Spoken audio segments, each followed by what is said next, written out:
Alors, grâce à la technologie évoluée d'aujourd'hui, vous n'aurez pas besoin de regarder sous le capot très souvent. J'aimerais tout de même prendre quelques instants pour vous parler de certains petits éléments. Dans le cadre du système OnStar, vous obtenez le service de diagnostic du véhicule à distance. Alors, chaque mois, il y a un signal à distance qui est envoyé à votre véhicule afin d'exécuter une série de vérifications pour s'assurer que votre véhicule est toujours en excellent état. Les principaux systèmes comme le moteur, le système de freinage, les sacs gonflables sont vérifiés, puis un rapport par courriel est généré pour vous informer. C'est exact, l'Acadia vous enverra un courriel. De plus, il vous avisera lorsqu'un entretien prévu devrait être effectué en vous faisant parvenir un rappel amical. Une autre caractéristique qui n'est pas offerte avec la concurrence. La jauge du réservoir d'huile et le contenant de lave-glace sont faciles d'accès, facilement identifiés également pour voir les différents niveaux de liquide. Mais remarquez qu'il manque quelque chose. Il n'y a pas de batterie dans le compartiment moteur. Cependant, il existe une place que l'on peut fixer des câbles de survoltage pour vous permettre d'aider votre voisin lorsque son véhicule ne démarre pas. En fait, la batterie est située sous le plancher, derrière le siège du passager avant. Les ingénieurs ont conçu le véhicule de cette façon pour un certain nombre de raisons. Tout d'abord, pour prolonger la durée de vie de la batterie car elle est située loin de la chaleur dégagée par le moteur. Elle est ainsi mieux protégée contre les éléments et enlève un peu de poids au niveau de l'extrémité avant du véhicule pour une meilleure maniabilité. Il y a aussi une tonne de matériaux isolants que vous allez retrouver sous le capot pour aider à garder le bruit du moteur ici dans le compartiment moteur, où il devrait être, et non pas dans l'habitacle où sont les passagers. L'Acadia est aussi dotée du système de durée de vie d'huile de GM. Alors, plutôt que d'avoir à suivre vous-même quand changer votre huile à moteur, le système évalue l'état de l'huile et vous avise en affichant un pourcentage de sa durée de vie restante. L'information est facilement disponible sur le centralisateur informatique de base situé dans le groupe d'instruments de bord. Une fois que vous avez fait votre changement d'huile, une simple réinitialisation du système le remet à 100 %.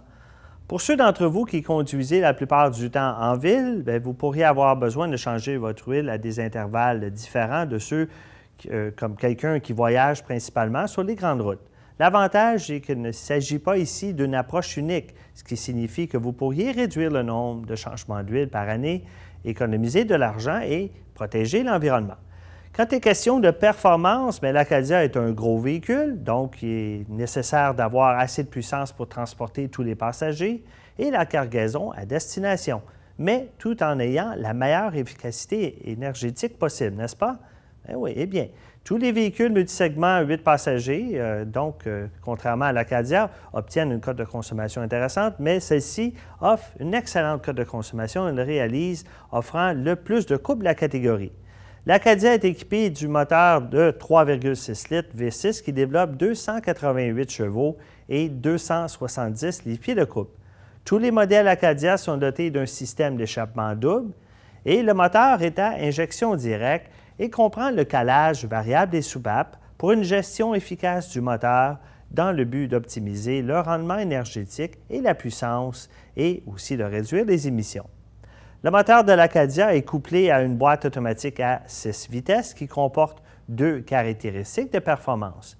Premièrement, vous avez un dispositif de frein moteur qui va rétrograder automatiquement les rapports de la boîte de vitesse pendant le freinage en pente descendante dans le but de réduire l'usure des freins. Ensuite, vous avez l'algorithme de changement de vitesse de performance.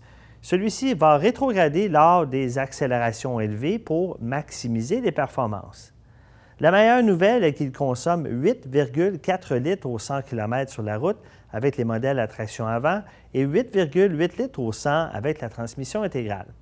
Autant que nous sommes habitués de considérer comme facteur important la puissance que développe un moteur, quand il s'agit d'un véhicule multisegment pleine grandeur, les technologies intégrées comme l'injection directe et le calage variable des soupapes, ainsi que le couple qu'il développe, devraient aussi retenir votre attention.